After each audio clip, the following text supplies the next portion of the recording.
You know, giving all honor and praise unto the Most High King of all creation, asking that He will guide my mind, my spirit, my body, my language, and my speech as I approach to you, His people. May the Most High be praised. I don't want this to be misunderstood in no way. I'm going to get closer. You can hear my voice. Do y'all hear my fan running in the background? Do I need to turn the fan off? No fan? All right, let's go. It saddens my heart that we have people who comes in to a Shabbat class, hear things, and instead of holding themselves accountable, what they do is they run from the truth. They run from the realities of what's being revealed or exposed to you about flaws or mistakes in your character. Instead of digging deeper and trying to fight and prevent this negativity from taking place in us, from these spirits taking hold of us, we flee. And a lot of people flee because a lot of people don't want change in their lives. They want to stay where it's most comfortable and most convenient. That's what takes place with us. As last week I talked about comfortability and how anything that disrupts your comfortability to you is a problem for you in your life. I spoke on that just last week. And that's a reality for a lot of people. I spoke earlier today about how comfortable I was yesterday dealing with these issues, but yet I persevered.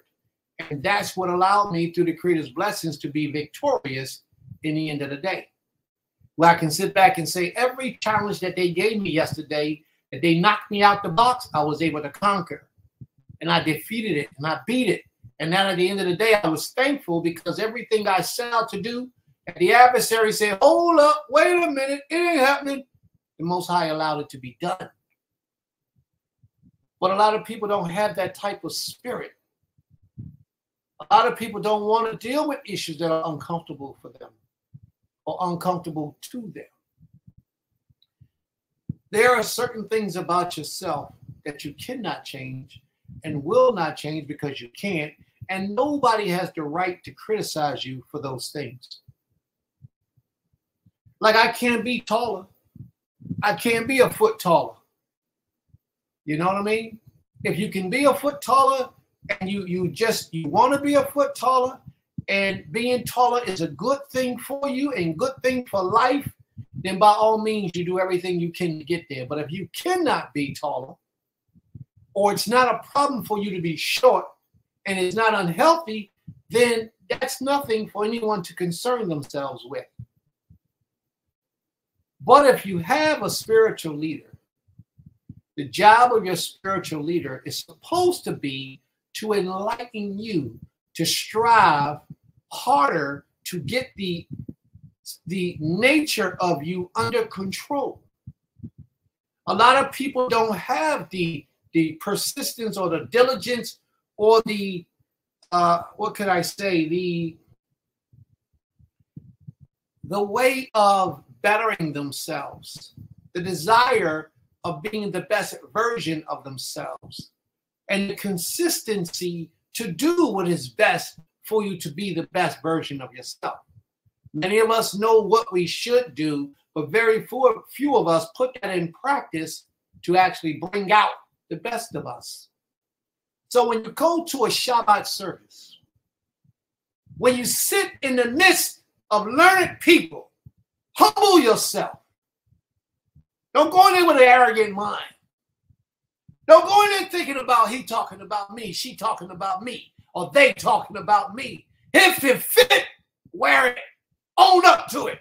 Say, yeah, they talking about me, and I need to fix it. Yeah, I got that problem, Prince. I weigh 500 pounds, and I'm only 5'6", and I'm a man. I need to fix that, Prince. You're right. That is unhealthy. That's why I got diabetes medicines. That's why I'm in all these hospitals. That's how come I can't go nowhere, because they don't make chairs big enough to hold me, so I stay home. It is unhealthy. But instead of us absorbing the wisdom that comes through platforms like this, we rebel. And we say, oh no, they talking about me. I ain't doing that. I'm not going to do this. And the only reason why we would even talk about you, and let's get this clear so everyone understands. None of these lessons are directly toward any one person. None of these lessons, so y'all got to understand that. It's going to be a whole plethora of information that Prince speaks on. If some of those things touch you, when it feels like he's talking about you, then believe me, I'm talking about you. But it's not because I got some hidden knowledge about what you're doing in your life. It's because the Most High put the Spirit on me because he wanted to get a message to you that he probably was already trying to get across to you, but you wouldn't hear it. You refused to hear it. So he caught your attention right here. And he said, you know what? My servant Prince is going to bring it. And you know what Prince did? Prince brought it. Because I don't care about your feelings. I'm not here to make friends. I'm here to serve my king, my master. I'm here to serve him and do what he has for me to do. Now, I try to give it to you in the best way I can, which I'm going to do today. But if it doesn't come across to you too sweet, too bad. It's going to come out the way I understand it to deliver it. The best way I know how, with the utmost respect and love in my heart for the individual that the message is for. I don't know who it's for particularly. I don't know who it's for. All I do is what the Creator tell me to do.